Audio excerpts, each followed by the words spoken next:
जय श्री कृष्णा दोस्तों, आपका एक बार फिर से स्वागत है। तो चलिए वीडियो शुरू करते हैं। भगवान को भोग लगाते वक्त अगर आप भी ये गलती करते हैं तो आपको आपकी पूजा का फल नहीं मिलेगा और वक्त बुरा शुरू हो जाएगा।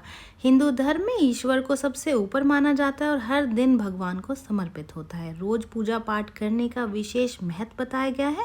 भगवान की पूजा करते वक्त कई तरीके की बातों का ध्यान रखना चाहिए, जैसे कि भगवान की प्रतिमा किस दिशा में रखनी है, पूजा करते वक्त किन चीज़ों को शामिल करना चाहिए, पूजा से जुड़े सभी नियमों का ख्याल रखा जा रहा है या नहीं, भगवान को भोग लगाते वक्त कोई गलती तो नहीं हो रही है। और आज मैं इस वीडियो के माध्यम से आपको बताऊंगी कि भगवान को भोग लगाते वक्त किन बातों को ध्यान में रखना चाहिए और किन बातों का नहीं।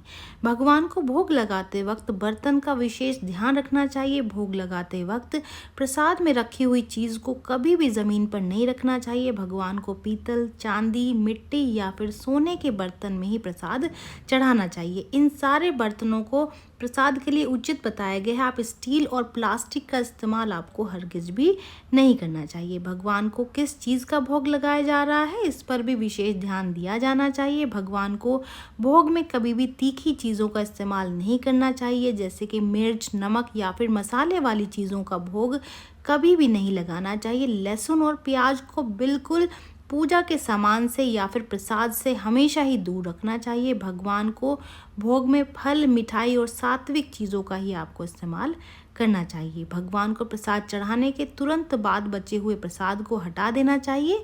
ऐसी मान्यता है कि भगवान ऐसा ना करने वालों पर नाराज़ हो जाते हैं और पूजा पूरी होने के बाद में प्रसाद को आपको तुरंत ही हटा देना चाहिए। ऐसा नहीं करने पर दुर्भाग्य शुरू हो सकता है और घर में नकारात्मकता फैल सकती है।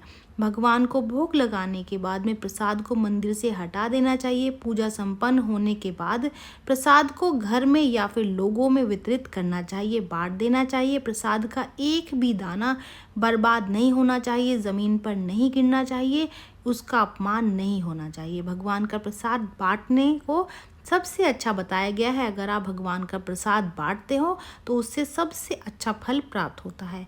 भगवान को प्रसाद चढ़ाते वक्त किसी दूसरे पात्र में जल ज़रूर रखना चाहिए। मान्यता है कि जैसे खाने के समय पानी की ज़रूरत होती है, वैसे ही भगवान को भी प्रसाद के समय जल ज़रूर चढ़ाना चाहिए। प्रसाद हटाते वक्त इस जल को भी आपको हटा देना चाहिए।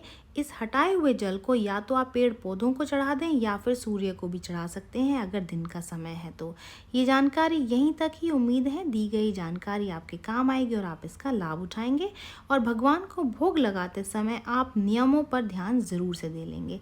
तो चलिए मिलते हैं नई वीडियो में नई जानकारी के साथ। जय श्रीमन नारायण दोस्तों, जय श्री कृष्णा।